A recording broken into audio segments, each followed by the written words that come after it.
యేసుక్రీస్తు నామములందరికీ హృదయపూర్వక వందనములు.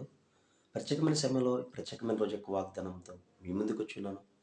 దేవుడు ఈరోజు మనకు అనుగ్రహించిన వాగ్దానము యోహాను సువార్త 15వ అధ్యాయము 4వ వచనము. నా యందు నిలిచియుండుడి, మీ యందు నేనును నిలిచియుందును. హల్లెలూయా. ఈ వాగ్దానం ద్వారా మనం దీవించబడను గాక.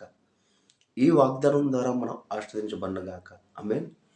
ఎప్పుడైతే ఇచ్చిన వాగ్దానం బట్టి అడుగుతామో అడిగిన సమస్తాన్ని దేవుడు మనకి అనుగ్రహిస్తాడు. ఇచ్చిన వాగ్దానం ఏంటండి?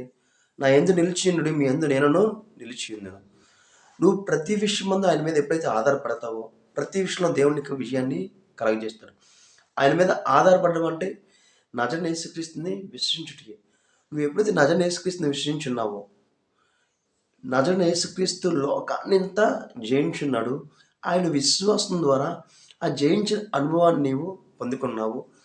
తండ్రి కుమారుడికి అంటే యేసుక్రీస్తుకి ఎలాగైతే తోడై ఉన్నాడో నీకు కూడా తండ్రి తోడై ఉన్నాడు. త్రియేక దేవుడైన క్రీస్తు ద్వారా ఆయన నీలోనే ఉన్నాడు. పరిశుద్ధాత్మ ద్వారా నీకు సహాయం చేస్తున్నాడు. కాబట్టి నువ్వు ఏ విషయమందు నువ్వు ఇబ్బంది పడడానికి వీలు లేదు. ప్రతి విషయమందు విజయం పొందుకునే శక్తి సామర్థ్యాన్ని దేవుడు నీలోనే పెట్టి ఉన్నాడు. ఒకవేళ ఏదైనా బలహీనత చేత ఇబ్బంది పడుతున్నావా? లోకానికి అసాధ్యము, దేవునికి సమస్తమును సాధ్యమే. నీ యొక్క బలహీనతను కూడా జయించిన శక్తి దేవుని ద్వారా అది నీలోనే ఉంది. విశ్వాసం ద్వారా ఆ శక్తిని ఎప్పుడైతే నువ్వు పెంచుకుంటావో నీ యొక్క ప్రతి అనారోగ్యం నుండి నీవు విడుదల పొందుతావు. ఏదైతే అనారోగ్యం ఒకవేళ నీ జీవితంలో ఏలుబడి చేస్తుందో, ఒకవేళ నీ శరీరంలో ఏదైనా కొన్ని నెలల నుండి కొన్ని సంవత్సరాలు ఏదైతే ఇబ్బంది పెడుతుందో, తరతరాలుగా వచ్చేదైనా సరే, తరతరాల శాపమైనా సరే, కొన్ని సంవత్సరాలు నీ మీద ఏలుబడి చేస్తుందని సరే, నజరేయుడైన యేసుక్రీస్తు ద్వారా ప్రతి ఒక్క దాన్ని నీలోని తీసివేసే శక్తి దేవుడు నీలోనే పెట్టినాడు. కాబట్టి నువ్వు కలిగిన సామర్థ్యాన్ని నీవు తెలుసుకోవాలి.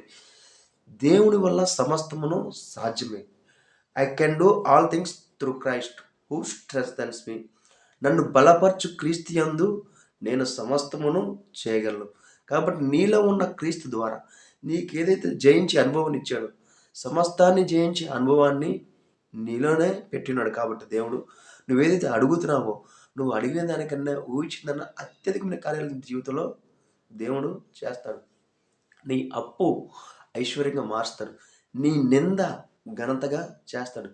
కాబట్టి నువ్వు ఆయన మీద ఆధారపడి లోకంలో ఎవరో ఎలా వెళ్తే ముందుకు వెళ్ళిపోయారు, లోకంలో ఎవరో ఎలా చేస్తే ఆశీర్వదించబడ్డారు అని వాళ్ళ వైపు లోకస్తుల వైపు నువ్వు చూడబాక. ఒక్కొక్కరిది ఒక్కొక్క అనుభవం. వారి అనుభవంలో వారు అలా చేస్తే వెళ్ళారు.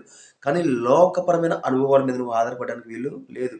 క్రీస్తు చేసిన విజయం వైపే నువ్వు నడవాలి. క్రీస్తు ఇచ్చిన విజయం వైపే నువ్వు చూడాలి. క్రీస్తు ద్వారానే నువ్వు నడవాలి. కాబట్టి నువ్వు ఎప్పుడైతే సమస్తాన్ని జయించిన క్రీస్తు మీద ఆధారపడతావో సమస్త విషయాలను విడుదల పొందుకుంటావు. ఆమేన్. ఈ వాగ్దానం ద్వారా మన జీవితంలో అనేకమైన నూతన కార్యాలు జరుగునుగాక. ప్రార్థించుకుందామా? స్తోత్ర మహోన్నతమైన దేవా, నీకే వందనాలు స్తోత్రాలు చెల్లించుకున్నాం తండ్రి. ఇచ్చిన వాగ్దానం బట్టి నీకే కోట్ల స్తోత్రాలు చెల్లించుకుంటున్నాం దేవా. ఏదైతే బలహీనతలు ఉన్నాయో, ఏదైతే ఇబ్బంది ఉందో, ఏదైతే ఇరుకుపరుస్తుందో ప్రతిదీ నజరేయుడైన యేసుక్రీస్తు నామములో తండ్రి అద్భుతం జరుగునుగాక. ప్రతి దాని విషయంలో అద్భుతం జరుగునుగాక. వివాహం అన్ని విషయాల్లో ఘనమైన వివాహం కోసం ఎదురు చూసేవాళ్ళకి తండ్రి మంచిగా తండ్రి ఇదిగో తండ్రి మీరే తండ్రి ఏర్పరచిన బిడ్డలని వారికి తీసుకెళ్ళి వారి దగ్గరికి తీసుకెళ్ళి తండ్రి వారికి కనపరచండి తండ్రి. అట్టి రీతికి తండ్రి ఇదిగో తండ్రి గర్భఫలం తండ్రి యెహోవా ఇచ్చు బహుమానం. గర్భఫలం కోసం ఎదురు చూడాలని గర్భఫలం కలుగునుగాక అని ప్రవచిస్తుందండి. చిన్న బిడ్డలు తండ్రి 24 గంటలు తండ్రి ఎవరో తండ్రి జాగ్రత్తగా చూసుకోలేరు కదా తండ్రి. మీ యొక్క దేవతల ద్వారా వారికి ప్రొటెక్షన్ ప్రవచిస్తున్నాం తండ్రి. ప్రతి ఒక్కరు తండ్రి ప్రతి ఒక్క బిడ్డకి తండ్రి నీ యొక్క ప్రొటెక్షన్ అనేది ప్రవచిస్తున్నాం తండ్రి. ఎవరికి ఏ సహాయం కలదు మాకు సమస్తం తెలియదు కానీ దేవా మీరు సమస్తం తెలుస్తున్నారు తండ్రి. ఈ వీడియో చూస్తున్న వారికి తండ్రి కావాల్సిన ప్రతి ఒక్క సహాయం మీరే అందచేయమని నజరేయుడైన యేసుక్రీస్తు నామములో అడిగి వేడుకొంచున్నాం తండ్రి. ఆమేన్. అందరికీ హృదయపూర్వక వందనాలు.